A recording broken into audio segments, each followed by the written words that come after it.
estamos de vuelta y de verdad que para nosotros es un placer recibir, pues como cada día y como siempre. Y como siempre, a nuestro alergólogo e infectólogo Gerardo López. Bienvenido, muchísimas gracias por estar aquí, doctor. Muchas gracias, gracias por invitarme. Ay, doctor, muchísimas gracias, porque de verdad ahora han surgido, bueno, pues efervescencia con esto del coronavirus y muchísimas dudas, así es que usted es el experto en este tema y pues nos gustaría que nos aclarara algo. Claro, antes que nada, muchas gracias, buenos días. Realmente este tipo de epidemia que se está presentando, pues es una epidemia que actualmente está tomando mucho auge por la situación de que se está diseminando y probablemente o ya se está considerando como una pandemia, es decir, de un problema que estaba regionalizado en China, se ha generalizado a todo el mundo. Entonces esto ya lo convierte en una pandemia. Y más por los casos que se están observando en Italia, donde la población está siendo mucho más afectada.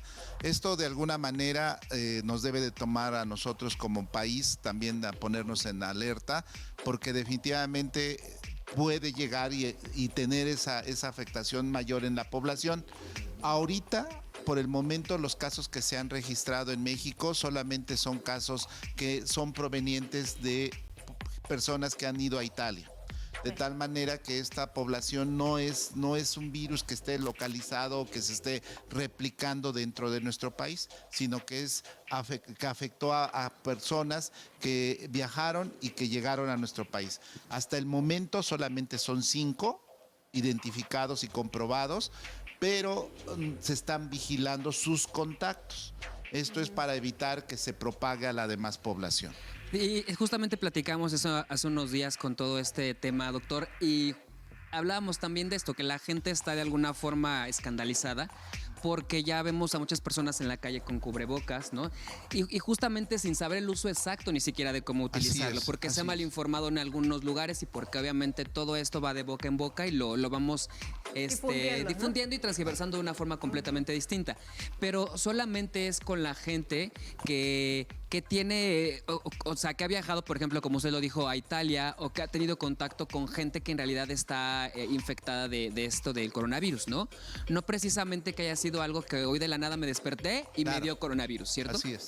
Bueno, esto es importante. En la gran mayoría de los países se utilizan varias medidas para evitar la propagación. Entonces, una de esas medidas es mitigar, es decir, identificar a las personas que están infectadas, tratarlas o tratar de mantenerlas aisladas y vigilar a sus contactos.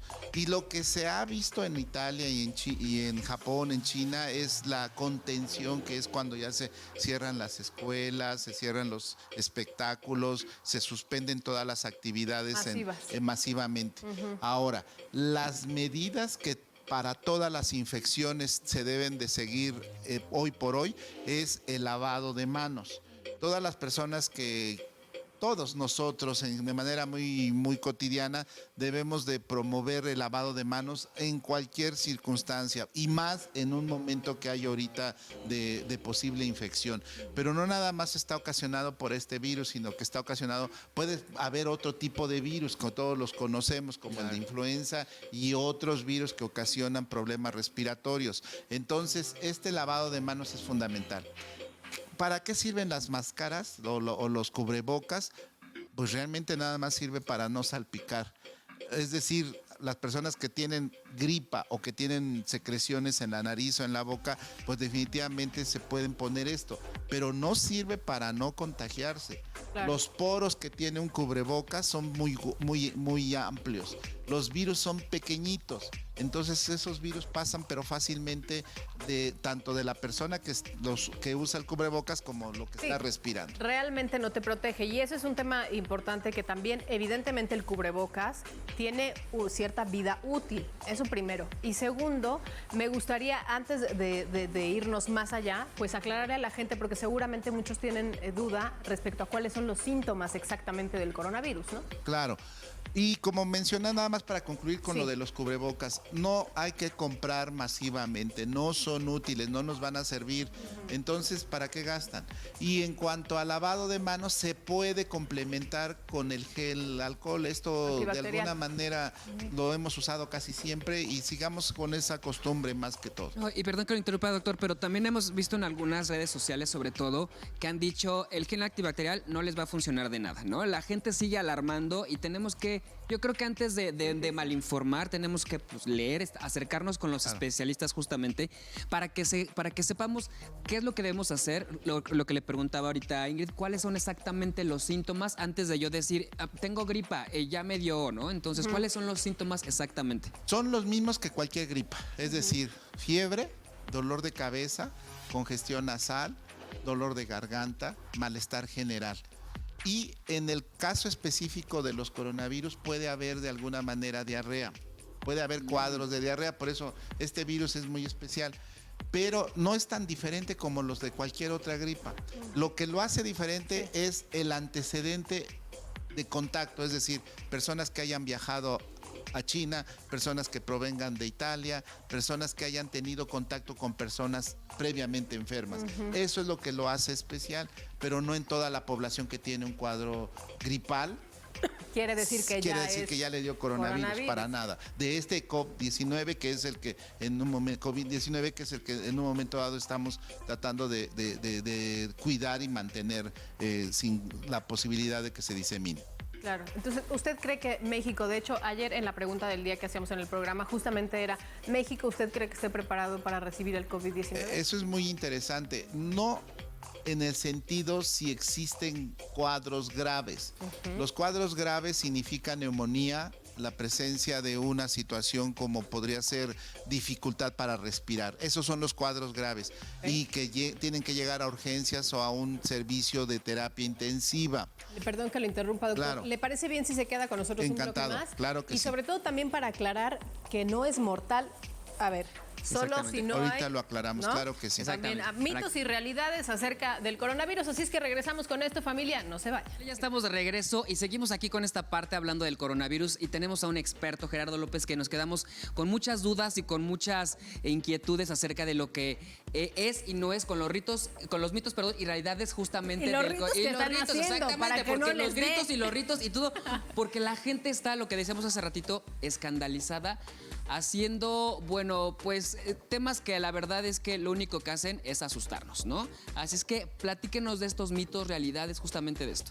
Bueno, uno de los mitos que se tienen es de que es un virus muy agresivo y no es cierto, es un virus que mata o que desgraciadamente mata a las personas que tienen ciertas condiciones de salud, es decir, que ya están previamente enfermos del corazón, enfermos del pulmón, que tienen problemas de defensas muy alterados o que, por ejemplo, cáncer, o aquellos que tienen una edad ya de 80 años, que es lo que más se ha observado en todo este brote que ha existido en el mundo. Entonces, esto es uno de los datos más específicos en relación a su agresividad. Otro mito que se ha tenido es de que es un virus que puede de alguna manera diseminarse y ocasionar un deterioro muy grave en la población, ocasionando complicaciones.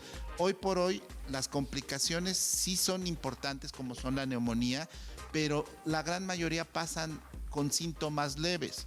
Entonces es como mencionábamos hace un momento, cuadros con una situación que el paciente lo puede tolerar.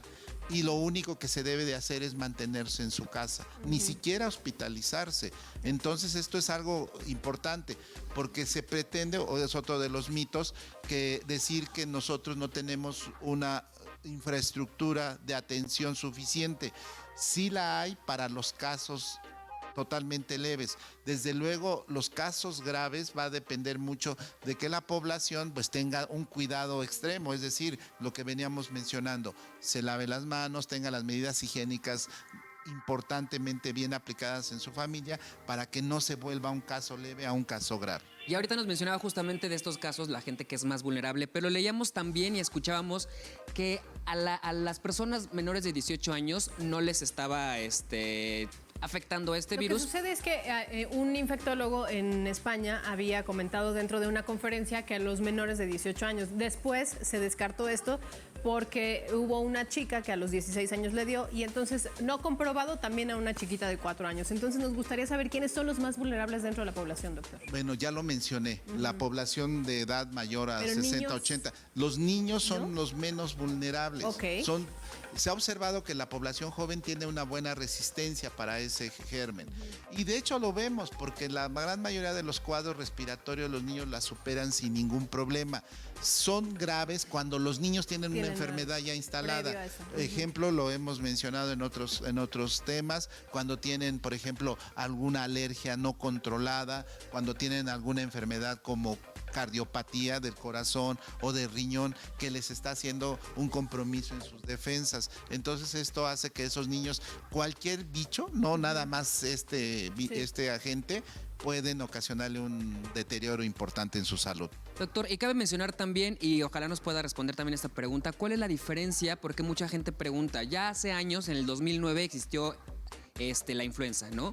¿Cuál es la diferencia con este virus para que sea hoy por hoy tan escandalizado? Bueno, nosotros tenemos gérmenes que nos ocasionan cuadro respiratorio como gripas. De esos hay más de 200. La influenza el virus de la influenza es uno de los virus más importantes porque ha sido muy agresivo.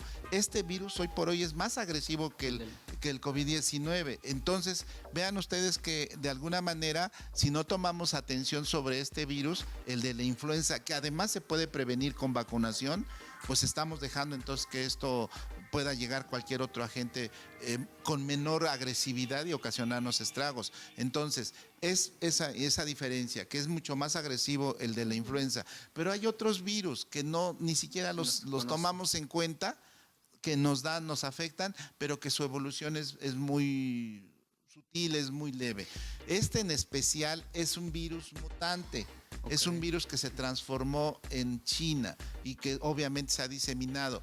Pero de todos los que hemos tenido gripas, hagan de cuenta que de 100 personas, 20 han sido afectadas por coronavirus, pero el virus que no está mutado, no el de la epidemia. Entonces, hemos tenido coronavirus y ni cuenta nos hemos dado. Sí, claro. De hecho, yo lo comenté, ¿no? Que justamente para la gente que hay aerosoles, ¿no? De diferentes marcas que atrás dicen desinfecta, mata virus como coronavirus, o sea, que siempre ha existido, ¿no? Sí, claro. Entonces, una pregunta muy importante que la gente también le ha hecho.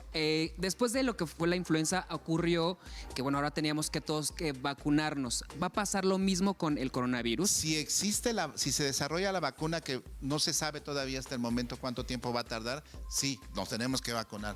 Pero hoy por hoy no hay vacuna, no hay un fármaco específico para matar al virus, como en el caso de la influenza. Doctor, pero y rapidísimo, perdón que lo interrumpa, y a los animales, o sea, ¿cómo está pasando esto? Porque también hemos visto, hubo un caso muy sonado también ahí en redes de un perrito que seguramente y supuestamente tenía coronavirus. No hay que preocuparse, no hay que empezar a alarmarnos innecesariamente y no exageremos esta condición. Tenemos que tener todas las medidas, y una de las medidas importantes de las personas susceptibles es aquellas que fuman, ¿eh? Entonces, dejen de fumar. En lugar de estar pensando cosas malas, dejen de fumar y tengan la higiene de manos habitual. Exacto. Doctor, ¿lo puede molestar, por favor, con sus redes sociales? Claro que sí. Estoy en Instagram en apiger3 y en Facebook como Gerardo López y en Twitter como apiger3 también. Perfecto, pues sí, ya saben, también para aclarar todas las dudas, y qué mejor que un experto como usted, que de verdad la población no tenemos que entrar en pánico, o sea, esto es lo que está desatando, pero al final debemos de tener los cuidados, y toda la semana hemos estado hablando de ello, con previos cuidados, lavarse las manos, etcétera. Ustedes ya saben, así es que, bueno, pues acudan al doctor si es necesario, pero no entren en pánico. No entren en pánico y cuídense mucho, hagan las medidas que se necesitan hacer, así es que, y no escandalicen a toda la población, que es lo más importante. Muchísimas gracias. Muchas gracias por la invitación. Gracias a ustedes, familia, también. Recuerden que tenemos mucho más cocina, espectáculos, así es que nos vamos a un corte y regresamos.